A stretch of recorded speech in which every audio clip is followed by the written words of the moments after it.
Hi everyone, so I'm back. I hope you guys are doing good. And in my last video, I told you about my childhood with brittle bones, Osteogenesis Imperfecta. Today, I'm going to tell you about the turning point of my life. How was it the turning point, for the better or the worse? You can decide that at the end of this video.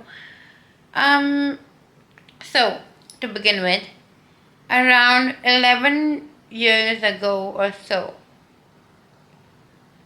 my mother observed a slight curve in my back, and I was feeling slight pressure in my back. And we got to know that I have a condition called scoliosis.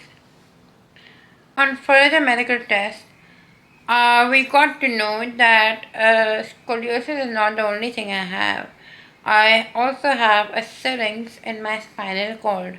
What is a syrinx? A syrinx is the abbreviation, no, not the abbreviation. A syrinx is the term, is the name when the CSF gets swelled up, gets concentrated.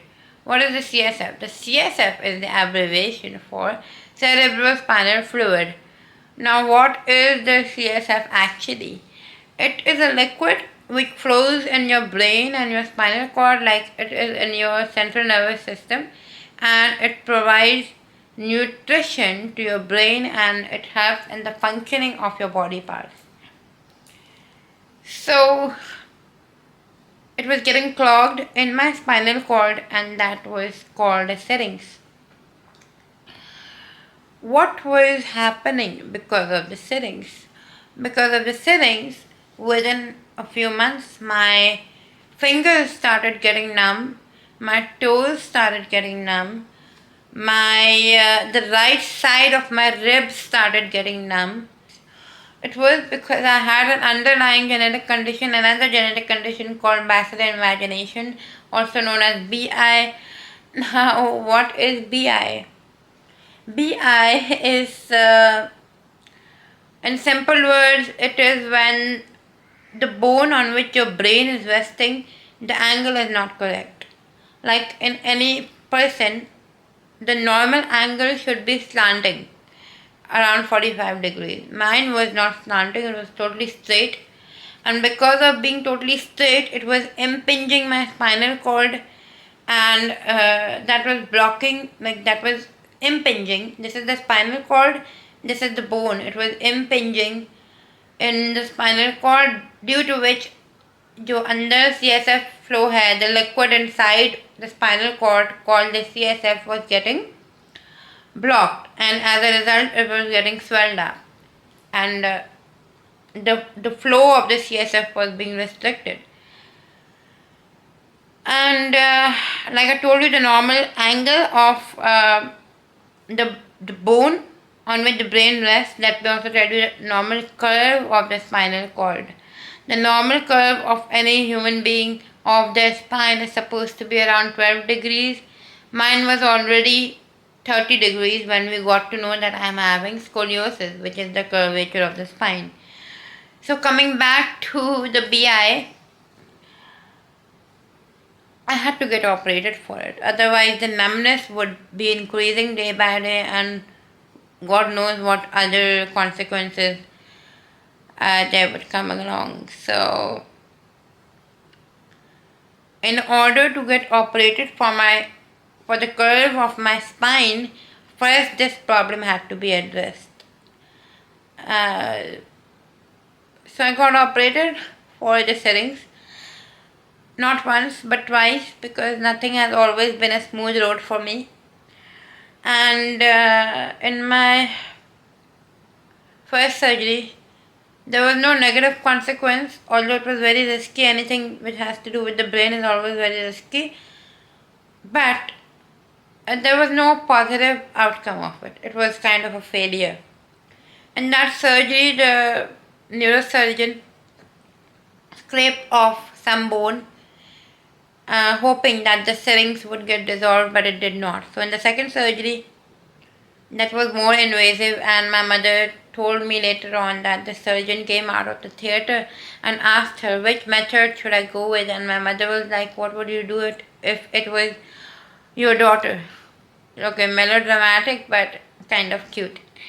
So, and before the surgery, he said that I might do a procedure in which your neck will get immobile. You won't be able to move your neck at all. And that was probably the first and the last surgery I said no to. And thank God that was not even possible considering he had already scraped off some bone in the previous surgery. Luckily, thank God. Uh, so my second surgery took place of my of the BI, and that was very invasive. Like the surgeon cut through my skull, then reached the Dura Mater. The Dura Mater is the membrane, the outer covering, the protective layer of the brain which protects the brain, and an artificial patch was stitched there.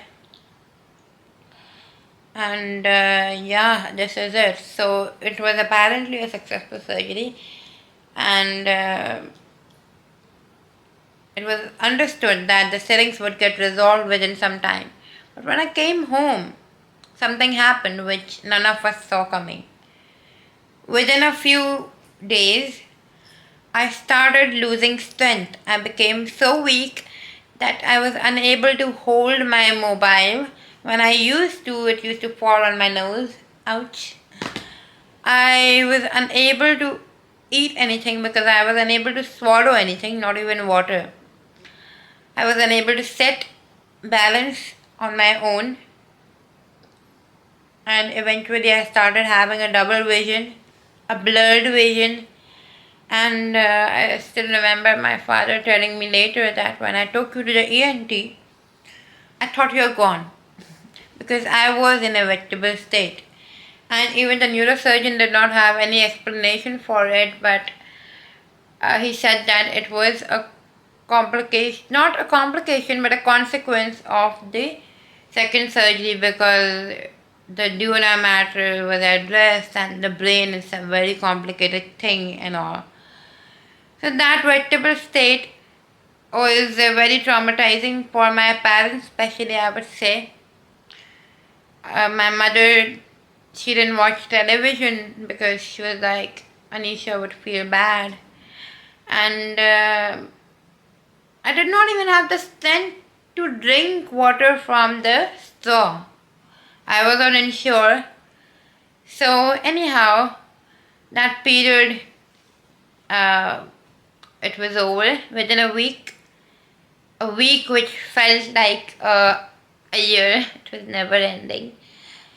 And finally, I was eligible for getting operated for my spine because the syrinx had started to collapse. It was shrinking, and I had reached my the age where the growth was stopped. And but by that time, 4 years had passed, and thanks to the two surgeries, each one was in both years of my intermediate. My grades did not come as good as they should have, because if the grades were good enough, I would be doing my MBBS by now, not MPhil in clinical psychology. Anyhow, I think it was for the good because I like what I'm doing. So, within that period of 4 years, my spinal curve increased, and from 30 degrees it became 90 degrees. Now, just think what is 90 degrees. It's a 90-degree angle or something like that. It became a matter of 24/7 pain, discomfort and pressure. Yet I was walking on my own independently somehow. Even though even 5 steps would be like as if I have climbed K2 or something like that, because of shortness of breath. My lungs were getting affected, like they were getting pushed on one side. The worst part was that, okay, pain was always my forte, but scoliosis was not only painful, it was embarrassing as well. The ribs were coming out of one side because of the curve of the vertebrae, and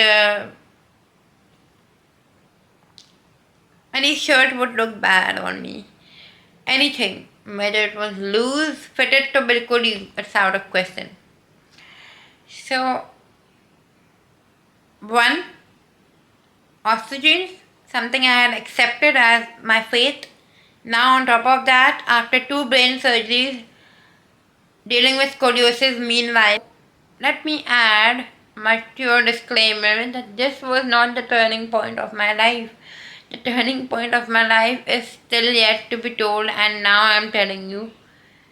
It was when I got operated for my spine's curve. I was desperate for it. When will I get operated for my spine? I could put anything at stake for that. And eventually, I still remember a night before the surgery, like in the hospital room, my mother was like, "Beta, घर वापस चलते हैं." She was scared because there were risks attached with it. I could either lose my life or I could get paralyzed, and I told her that if I get paralyzed, please don't let me live in that condition. And I also said that, यार मम्मा आपको अल्लाह पे भरोसा नहीं है. Of course I'm going ahead with it. For me it was a matter of do and die. या तो are या पार. So we went ahead with it. And it was a 12-hour surgery in which I got around 12 bags of blood transfused. Although I got operated after 4 years for my spinal curve, I still remember the pain and discomfort associated with that curve. It was 24/7, and I still remember my parents trying to comfort me all the time. My mother giving me massages of some oil given by some Hakim or Maulana or something like that, and for hours and hours, nothing coming out of it. My father soothing me with the hair dryer, the warm air would be kind of temporarily soothing for me. When I woke up from the anesthesia, my dad was standing in front of me, my mother was there, and my first question was, spine का curve कितना कम हुआ? Knowing that my surgeon was already very, very scared and kind of worried about this surgery, क्योंकि my bones were already weak. So in the surgery to straighten the spinal cord, he had to give traction. So when they give traction, like with the metals, they pull the vertebrae and make them straight. There is a risk that my vertebrae, my spine could have gotten fractured because my bones were as it is weak. That was one of his concerns. And secondly, in the scoliosis surgery, there is a machine which detects your nerve impulses. Like during when they're making the spine straight, is there any nerve which is getting impinged, which is getting damaged and can cause paralysis or something like that? For some reason, because my life being my life, it was not getting detected, and it was a blindfolded surgery. So besides these two things, I was just concerned about the curve. And when I woke up from the anesthesia, that was my first question, कितना कम हुआ? And my father had this confused expression on his face because him being the honest and blunt person, he was about to say something, but my mother then said कि हाँ बिल्कुल, it's totally straight. And I knew my mother that she can be very blunt when she wants to, but she can be very diplomatic as well. So I said, Mama, I'm not asking you. I know that was kind of rude, but I was in that foggy state of mind. I asked Daddy. I said, Daddy, आप बताएं. We said हाँ straight हुआ है. So उसके बाद जो हुआ वो नहीं होना चाहिए था. क्या हुआ? What happened after that, which should not have happened, which no one saw coming, not even the doctor. It was not in the risk, and but then I think even if I had known this would happen, I had no other choice than to get operated because my lungs were getting impacted. In the long run, my heart would get double-fied by the spinal curve. But what happened? I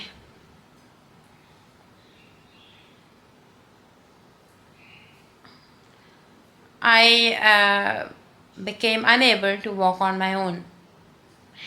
I started using a walker. I could not stand on my own. I could not walk on my own like before because of loss of balance. I could not balance myself. This was unforeseen. This should not have happened. This is something I told the surgeon, and he was like, yes, it should get better with time, but now almost I don't know, intermediate के बाद कितना time हुआ? Almost 5 years have passed, or around 6, I'm not sure. And I'm in the same state. I walk with a walker. I go around everywhere but with a walker. And as the doctor has said, it will get better with time. The spine will adjust with position. The pelvis area, like the hip bone area, will adjust to the spine. The new curve of the spine, none of that happened actually. So yes, that was not something that should have happened medically. And even like I still question God that was it necessary for an other add-on to happen? So I guess, but some questions remain unanswered, or he knows better what lies behind them. So that was the turning point of my life, and I would still say that I'm grateful for that surgery because I look good in any t-shirt, no matter how fitted it is. And I'm pain-free. Abhi bhi I cannot sit for very long hours, but like it starts hurting. But it's nothing like it used to be. And abhi bhi the curve is still not 12 degrees. It is 30 degrees. Like from 90 it came down to 30. We could not go to 12 degrees because of the absence of the nerves getting the nerve damage getting detected, or my bones being weak. And he was totally tired. The surgeon was so exhausted after coming out of the theater. He was like, I've never done such a surgery. And for him it was kind of a good milestone that he achieved, because for his record of surgery, it was a very rare and tricky case. Yeah. So this is it. This is life, and this is my life. So yeah, see you next time. Not with another story for now, but with something else. Bye bye.